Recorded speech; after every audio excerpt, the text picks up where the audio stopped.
Well, good morning, everybody. Welcome to Bayshore this morning. I'm Pastor Danny. If you're new here, we're so glad you're with us this weekend, and so grateful that you're here, and we're excited about Christmas around here, and we're looking forward to all the great things that are happening.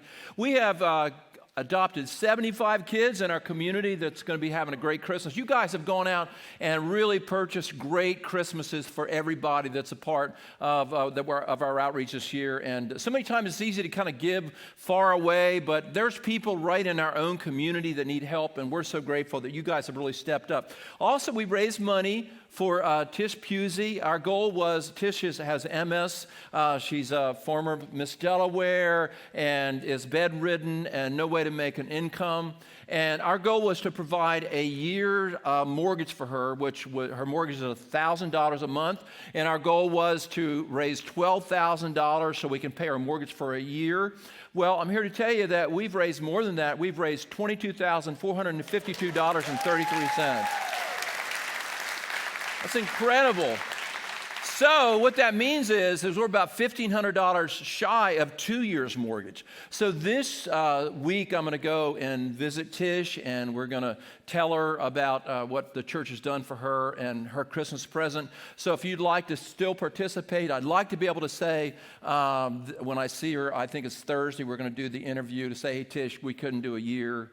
We did 2 years mortgage for you. So how many think we can do that? All right? Fenwick Island, thank you. Fenwick Island participated. Everybody here at the Millsburg campus participating. We're so grateful for what the Lord is helping us to do to help people this Christmas. So today we're starting a new series called Christmas Songs, and we're going to be doing one of my favorite songs. And so every week, just for the next couple of weeks, we're going to be doing the different Christmas songs that we are familiar with singing. What is the story behind the songs?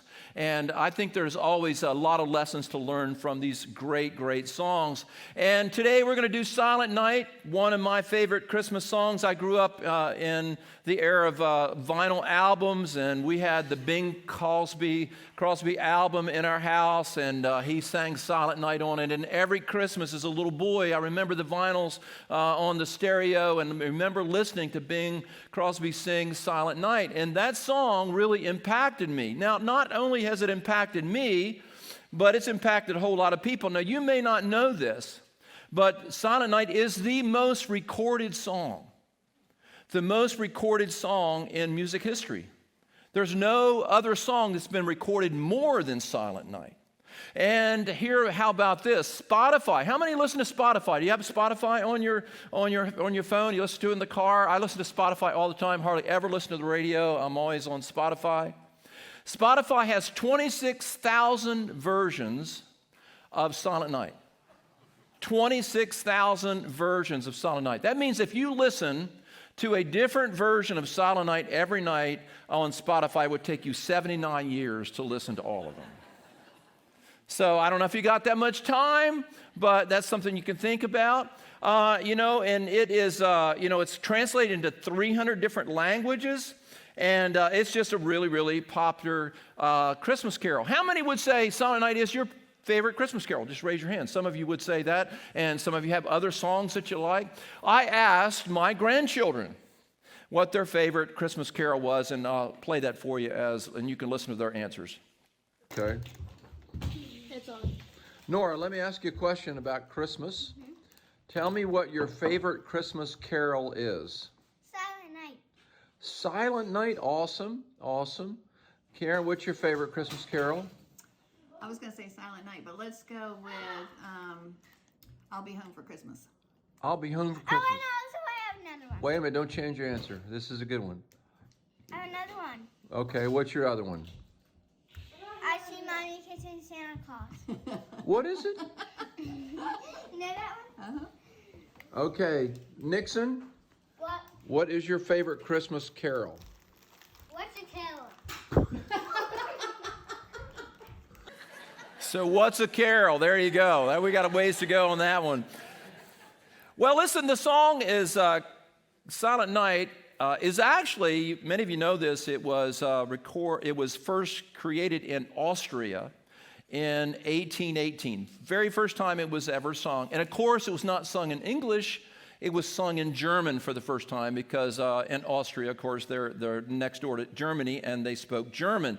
And it was composed by a guy by the name of Joseph Mohr. Joseph Mohr. Now, he was born, let's see, what year was he born? He was born in 1792 in Salzburg, Austria. Here's the deal about him.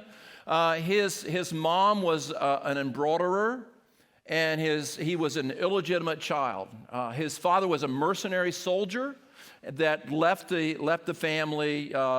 His mother was pregnant by this soldier, and the soldier abandoned the family. And he had two other illegitimate siblings. So he grew up in poverty. He was very, very poor. But when he lived in Salzburg, there was a priest at the local Catholic church that had sort of a heart for Joseph Mohr, and provided an education for him, sort of adopted him as a godfather, sent him to school. And at school, he loved music, learned to play the violin, and he was so grateful to the Catholic Church that he decided that he was going to become a Catholic priest. And so in 1815, he graduated from seminary and became a priest and was ordained a priest. And so he had his first assignment in another little town in Austria. And in 1816, he wrote a little poem, 6-stanza poem, and that was Silent Night. Stuck it in his desk. And then he was transferred to a different church in Oberndorf, Austria. And there he was the assistant priest of a little church called St. Nicholas. And St. Nicholas, this little parish there, he was assistant priest. His job was to help provide some of the music for the special services and assist the main priest. So in 1818, Christmas is coming. So he's been preparing for the Christmas service, getting the Christmas service ready for months. And this is this little tiny church in this little village, beautiful little village in the Austrian Alps. He's getting ready for Christmas, and he's got all the songs ready. He's got the responsive readings ready. He's got everything all ready.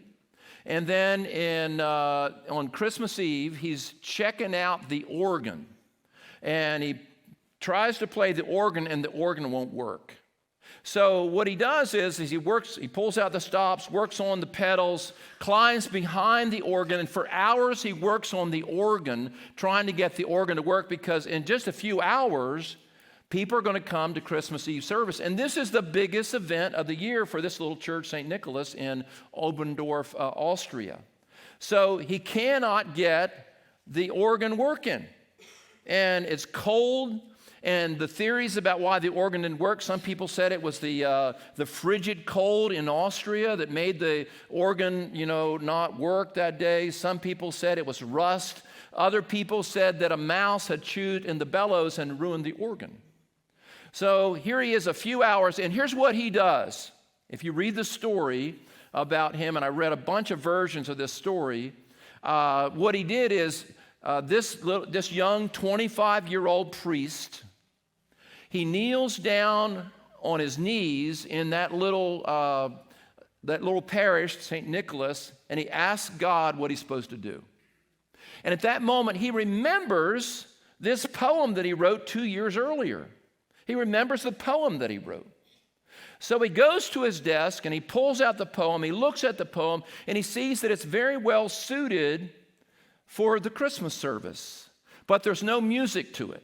No music at all. And so he looks at the poem, and so he puts on his frock, he puts on his coat, and he walks through the snowy streets of Oberndorf, Austria, and he goes to the schoolhouse where his good friend, they were good buddies, Franz Gruber, was living above the schoolhouse. He knocks on his door, and Franz Gruber opens the door, and this guy, Franz Gruber, is a school teacher, village school teacher. He's also the custodian of the church. He cleans the church, and he plays the organ. So he's got these different jobs that he has, and he has a musical background. So Joseph Mohr says to Franz Gruber, he says, "Is there a way that you can write music for this poem?" He said, "When do you need it by?" He said, "In about 2 hours." For Franz Gruber sits down and he writes the music to Silent Night. and it's designed to be played simply with a guitar. The music is so effective and it matches the poem so well. After the song develops and spreads across Europe, it's rumored that Beethoven or Bach wrote the music to the song because it's so perfect. But it was really just a simple school teacher in an hour of need that wrote that music. And so, Midnight Mass at St. Nicholas, 1818, Joseph Moore and Franz Gruber and a little choir stands up in front of the congregation. That little chapel's filled with people. And for the very first time in history, Silent Night is sung in German. And the people love it. They love it. A few weeks after Christmas, the guy that was repairing the organ came, and Rocker, I think is his name. I may be pronouncing his name wrong. He comes and he's fixing the organ, and Joseph Moore tells him about the song and sings him the song, and he takes the song, he memorizes the song, he gets the lyrics, and he passes on to all these little village singers that are all through Europe at that time.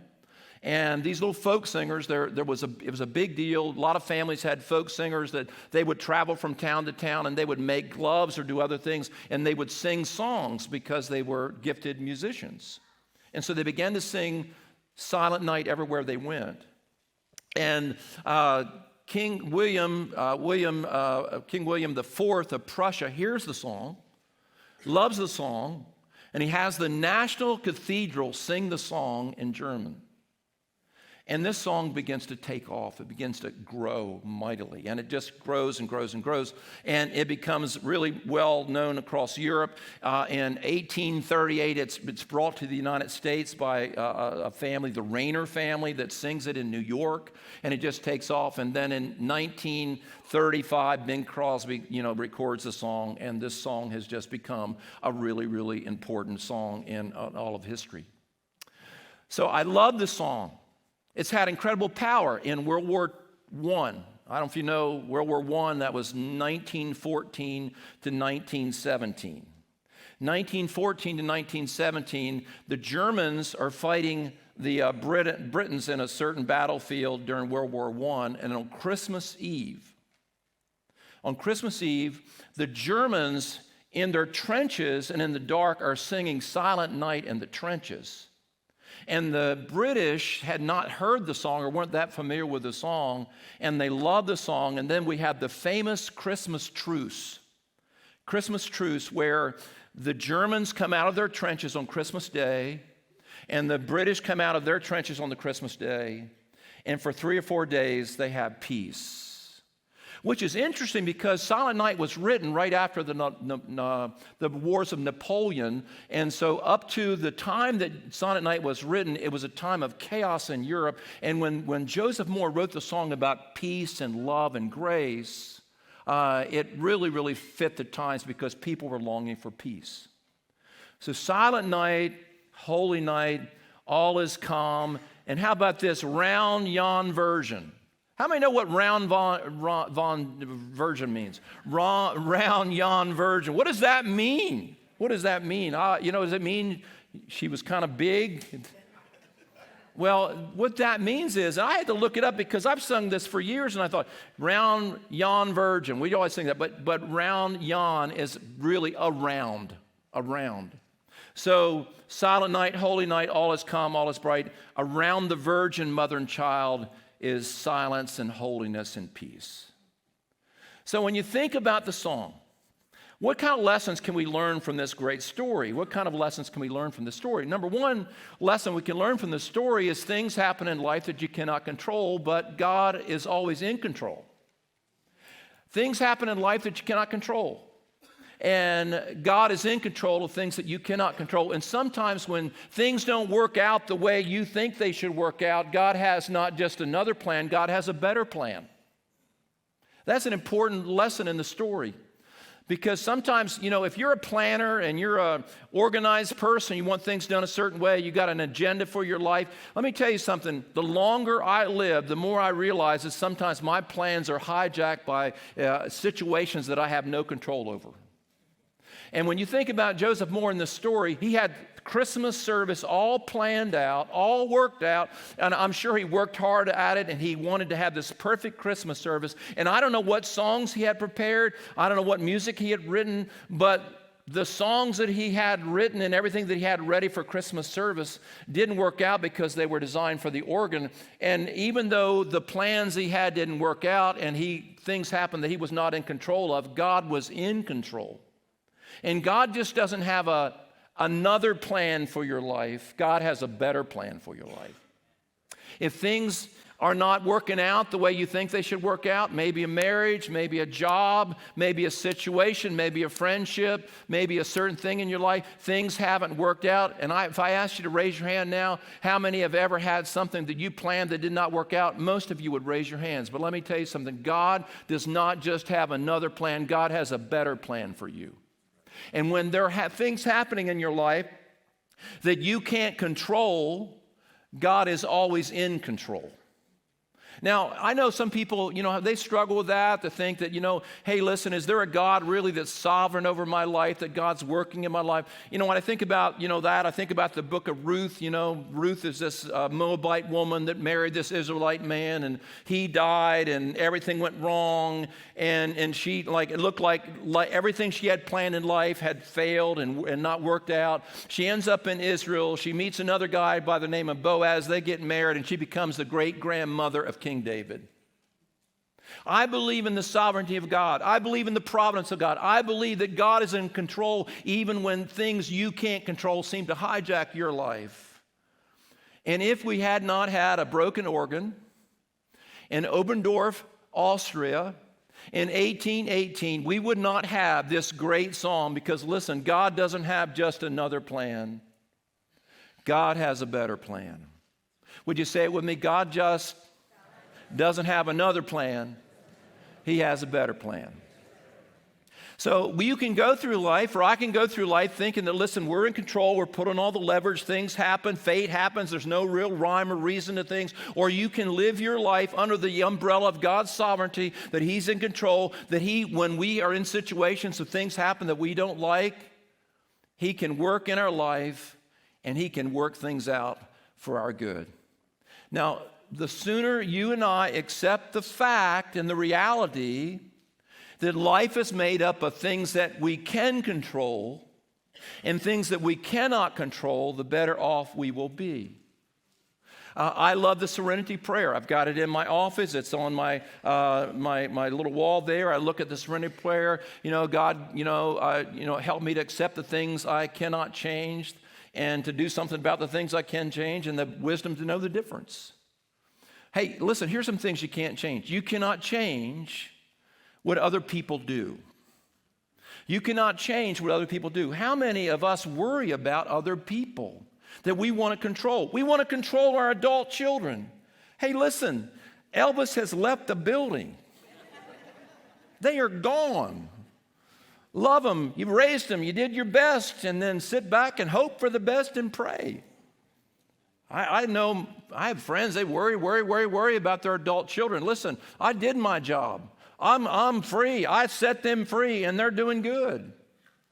You can't worry about other people. You can't worry about what other people think of you. Someone said that if you worry about what other people think of you, other people's opinion becomes your prison. Don't worry about what other people think of you, and the truth is they're probably not even thinking about you. You can't do anything about mistakes you've made in the past. Mistakes you made in the past. You have made mistakes. You have messed up. How many are in this house today and you have messed up? You have made some big, dumb things you've done in your life. Just raise your hand. And listen, you can't go back. You can't unscramble eggs. You can't fix it. You can't make it go away. You made that mistake. Own it. Ask the Lord to forgive you. Ask other people to forgive you, and move on with your life.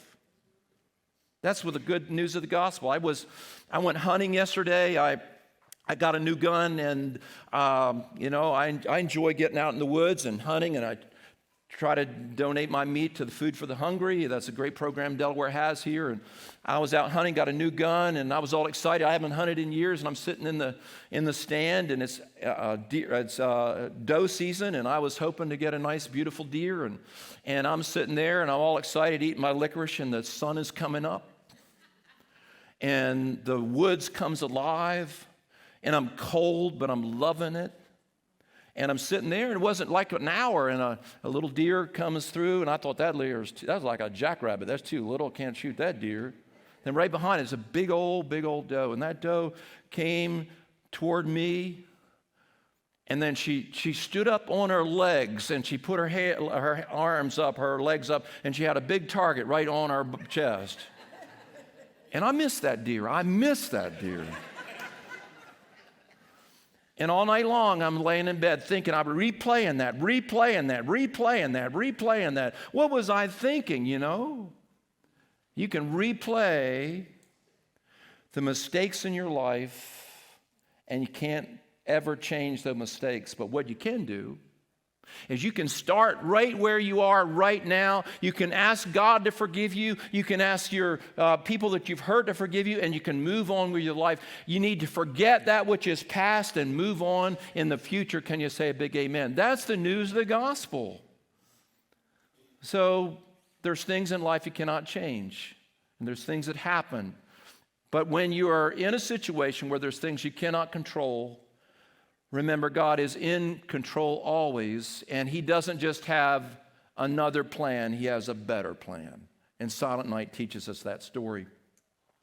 Silent Night teaches us that it takes more than just one person to do something great. It takes more than just one person to do something great. And here's what that means. It means that when Joseph Moore pulled out of his desk the poem, the 6-stanza poem of Silent Night, he recognized that he needed someone else to help him to complete that, to make it beautiful. And great things never happen just through an individual. Great things happen through corroboration of people working together. And so he goes to his friend, and he gives his friend the song, and Franz Gruber writes the music to the song. And when you bring the poetry of Joseph Moore to the great music of Franz Gruber, you have this beautiful masterpiece. And when I think about this church, I think about it's not one person, it's not one superstar, it's all of us together doing things together, it's all of us working together, it's the host team, it's the media team, it's the children's directors, it's the student director, it's the music people. Aren't you grateful for the music we have here at Bayshore? It's all the wonderful people coming together to do great things. And when you put it all together, you have something beautiful. And the poem of Joseph Moore is wonderful, but it's the corroboration, working together, that makes things beautiful. It's not just, dad that, in home, raising the family and all that, but it's mom and dad in one of those nuclear families that are rare many times these days. But you put a dad and a mom together, and you get something beautiful that can raise wonderful children. And some of you are in a situation where you're a single parent, and God's grace is on you to do that, and He's given you the help you need to do that. But there's something very special about nuclear families of people that stay together, and you got mom and dad. When I look at our boys and how they've turned out, I think, gosh, a whole lot of it, probably 90% of it's Karen. She was such a great parent. And I was like a shooting star. I had moments. But she was a steady one. So it takes corroboration. I got some hankering for some fudge every night, and I said to Karen, dropping heavy hints, I'd like to have some fudge. And so I've been campaigning for some fudge. My mom made great fudge, and we haven't had fudge the last couple of Christmases, and how can you have Christmas without fudge? And so to my surprise the other night, when Willow was with us, our granddaughter, Willow made and Karen made some fantasy fudge. And this fudge is so good. So good. You put some on your forehead, your tongue will beat your brains out trying to get to it.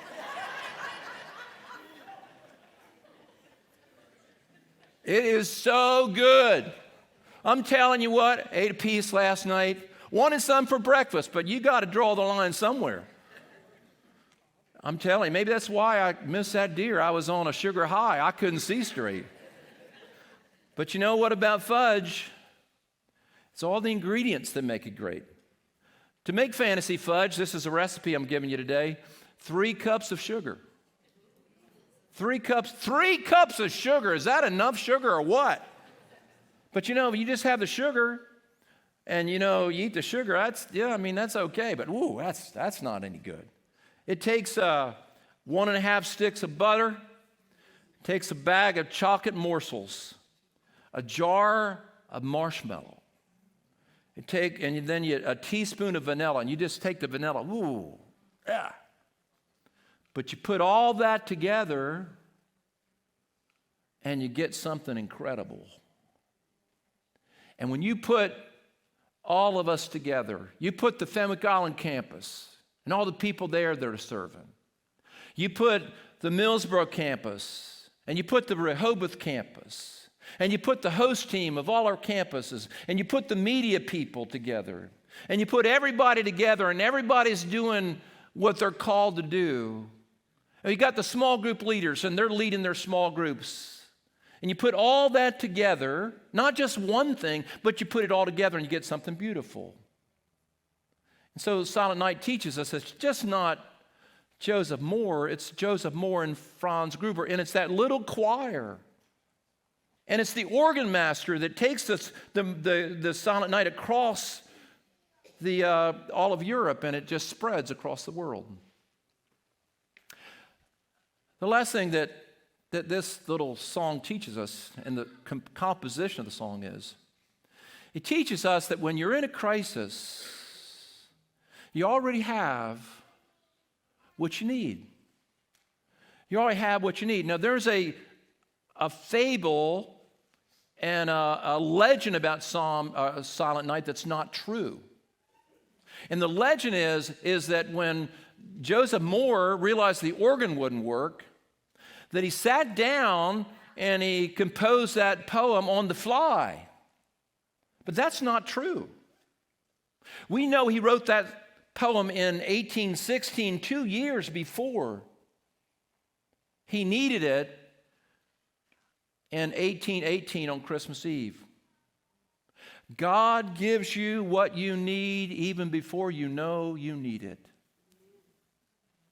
God gives you what you need even before you know you need it. And he prayed and he remembered that poem, and God provided what he needed. And here's the thing, whatever you're going through, you're looking, I don't have what I need. I don't have enough this. I don't have enough energy. I don't have enough resources. I don't have enough time. I don't have enough education. I don't have enough this. I don't have enough that. But God has already given you what you need even before you know you need it. If you're going through December, some of you go through December, and December is a wonderful month, but it's a very stressful month. There's a lot to do. I'm not going to ask you to raise your hand if you get a little stressed in Christmas and December. By Christmas Eve, I got a twitch. There's so much to do, And so we feel that. I was in Israel a number of years ago, and I was with Jack Hayford and the group that was there. And his wife Anna shared we were in Capernaum, a little well there by the Sea of Galilee, and about 80 people were gathered around. And Anna Hayford shared. She said, a couple of years ago we came to Israel, and we came right before Christmas, and we'd had all this stuff happening in the church. We had a big Thanksgiving dinner with 40 people at our house right before we left the next day to get on the plane. And she listed all this stuff, and she said, I came to Israel exhausted. And she said, I didn't even want to be here.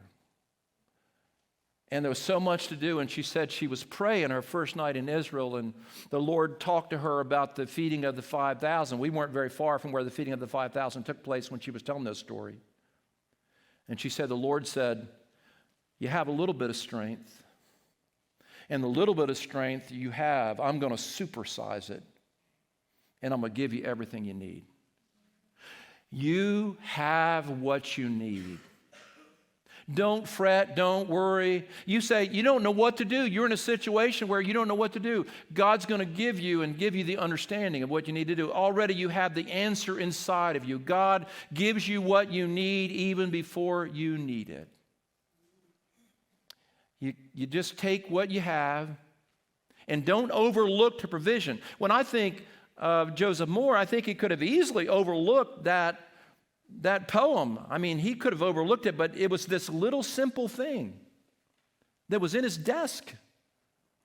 And he already had what he needed. And I don't know what that means for you, but when you're fretting and you're thinking about, I don't have what it takes to do this, I can't do this, you already have what you need. He gives you what you need before you even know that you need it. When I got my Tacoma pickup, I love my little pickup. Very grateful for it. I always say if Jesus was alive on the earth, he'd drive a Tacoma pickup. I'm sure of that. But when I got the pickup, I haven't had a pickup before, my first pickup, so I didn't know where the spare tire was. And I know a lot of you, everybody knows where the spare tire is on a truck. I didn't know. I thought, isn't this something? They gave me this truck and don't even have a spare tire. Paid all that money for that Tacoma. Where is the spare tire? Where the spare tire is underneath. And it's not one of those donut spare tires. Somebody told me the other day that has an electric car. Electric cars, you don't even get a spare tire. So I guess that's a downside to electric cars. I would like to have one myself. But anyhow, they said you didn't even have a spare tire. But I've been riding around wondering where my spare tire was. And the spare tire is right under the base of my bed of my truck. It was already there. Say this with me. I already have what I need to do what I need to do.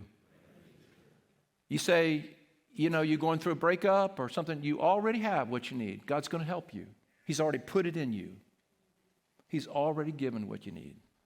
When I was growing up, my grandparents, my maternal grandparents, called him Pop-Pop, and my grandma, my mom, they lived across the field from us where I grew up, and they were poor. They had a little farm, 60-acre farm, 60 to 70 acres, something like that. And they didn't have any money. And in Christmas time, they would make wreaths, real live wreaths. The whole front of their little kitchen would be filled with all the stuff to make wreaths. And my grandmom and my granddad, they would make wreaths for Christmas to make extra money to provide for their Christmas. And I remember walking in that house when I was a little boy, and you could just smell the pine leaves, and it was just, and they would have the wreaths that they would make, and it was just sap on their hands really hard, but they'd get all those wreaths taken care of, and then they didn't have enough money for a Christmas tree. And so every year, and I remember this so well, every year, a few days before Christmas, my granddad would walk out in the woods, drag an axe into one of the woods on the farm, one of those woods that I was hunting in yesterday, and he would drag that axe and he would find a cedar tree. He would cut that cedar tree down, and he would drag it back to that little farmhouse, and he would put it in the little stand and put water in it. And there's nothing, if you've never had a cedar tree in your house, it's the most fragrant, wonderful smelling Christmas tree you'll ever see, ever smell. And they would decorate it, put icicles on it. And I just remember, those Christmas memories, walking in and smelling that tree. The tree was already on the farm before they ever cut it down to bring it to the house. Franz Joseph, what am I going to do? What am I going to do? How am I going to get through? How am I going to make it? And he already had what he needed.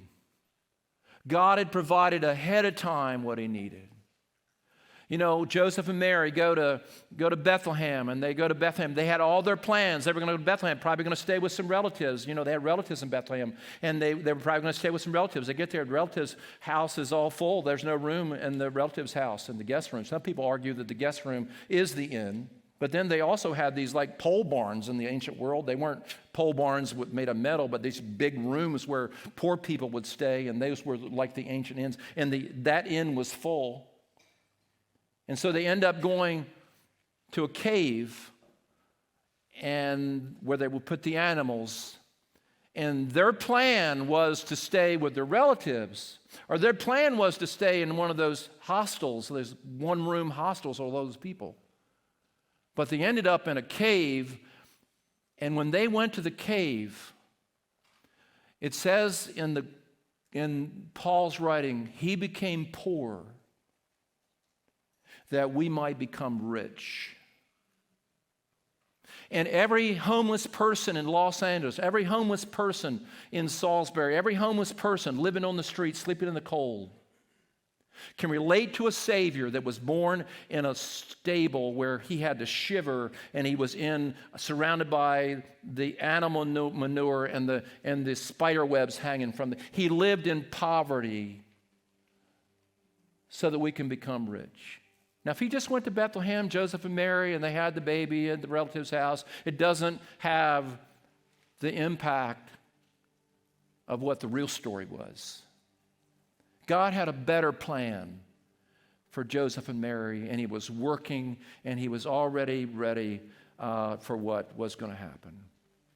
So when you think about Christmas, you think about Silent Night. Every time I sing Silent Night, we'll stand here on Christmas Eve and we'll have our candles lit, and that'll probably be the first song we'll sing. We'll sing Silent Night, but when you sing Silent Night in English, I want you to know it's been sung in 300 languages before it got to you, and all these people have sung it over the history, and it's based on a story of a man who had a crisis, and God helped him get through that crisis. And let me just say this to you as I close right now. God is going to help you get through your crisis. God is going to help you get through your crisis. He's already given you what you need. I want you to lift your hands right now, and I want you to let the Holy Spirit just fill you and help you right now. Father God, we thank you. We thank you that you are with us. Emmanuel, God is with us. You are sustaining us. You are keeping us. You have your hand on us. You haven't let us alone. You are staying with us. You're helping us when we don't know what to do in our lives. You have an answer. You have wisdom. Your word says if any of us lack wisdom, to ask you, and you'll give it to us. You already have what we need. And we love you and we thank you for your provision. There's people here this morning that came and they needed to hear this message because they feel like they can't make it. There's no way. They're checkmated and there's nowhere to turn. And I'm here to tell you that you are not checkmated. You are not in a place where you can't get through this. You can get through this because the Lord is with you and He's already provided for you in the crisis that you're in. We thank you, Lord, for your grace and your mercy. In Jesus' name.